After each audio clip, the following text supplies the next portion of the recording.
Welcome everyone to the Today's Woman Show, the October edition where we are talking diversity, equity, and inclusion. The October issue is out. Make sure you grab a copy and make sure you turn every page. We are celebrating those that are champions around equity.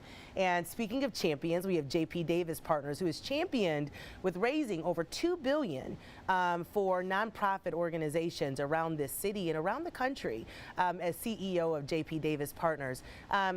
JP, there is no one I would rather discuss allyship with. I have seen and been with you since I got started really in my business. And one of the things that I can always say is that you show up for people no matter who they are, where they come from, especially if you know that they're doing the right thing. Talk a little bit about that. So allyship, some people hate the word, privilege, they're like, throw it in the trash. How would you define allyship? So to clarify the $2 billion, I personally have not raised $2 billion, but I've been a part of campaigns totaling $2 billion. Awesome. Either way, but part still, of some good thank stuff. you. That sounds better the way you said it.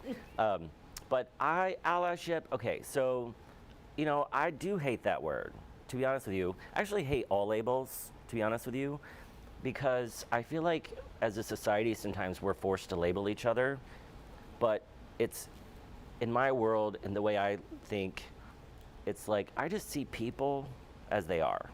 And no matter, you know, you can look at somebody in the eye and have a conversation and see their truth, or you can't, or you choose not to. Having the willingness to unlearn some things, even if it goes against everything you really thought you knew, really being willing to do that. How can, right, so I think it comes very naturally for you and I to see a human being as a human being. Right. I think you've given a lot of reasons why people struggle with the ability to do that. What's some advice that you would give to men and women who may be looking within their inner circle or who they have proximity to and realizing they don't have a lot of diversity of thought, gender, race, social economics? How can they be a better ally? You know, for me, I think having grown up in rural Kentucky, my perspective is a little unique. Like, you know, people, and sometimes I think live in bubbles in urban, sort of big cities. You know, I'm convinced that there are LGBTQIAAP2 plus people in Louisville that are convinced that there's no gay people living out in the state. There's lots of gay people living in rural Kentucky.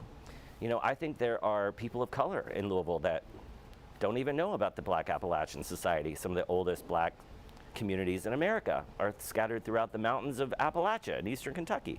So I think, to me, it's just like, I think all of us have space to learn, get to know each other, understand each other. You have to be intentional, though, Intentional. Right? I struggle with an individual that can look around, recognize that there is diversity missing, and have absolutely no interest in inviting them in. I think that that makes it very difficult for you to be an ally because what you don't have proximity to, you're not comfortable with. And it makes people uncomfortable. Absolutely. You know, you could be that person, and I think you and I both are those people. And I've been in scenarios socially before where I'm very intentional. I mean, I just had my birthday party. You attended. Yes, I did. Every walk of life was at that party. Every walk of life. I find it interesting that people had to pay a compliment to me leaving saying, I've never been to a party like this in Louisville where all this diversity. I mean, like, that's to me like, wow, why do you have to compliment me for that? Like, why can't we just, that's my people, that's how I live my life. You know, and there should be nothing wrong with that. Like, all of us should get along. I was brought up being taught through fear, not acceptance. And I remind myself that all of us were either taught fear or acceptance.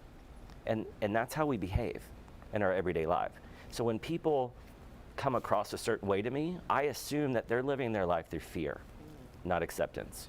Everyone, we will be back a little bit to talk more about people that are doing amazing things in the community to change the outcomes for people's lives. The October issue is out. Make sure you grab a copy and make sure you turn every page.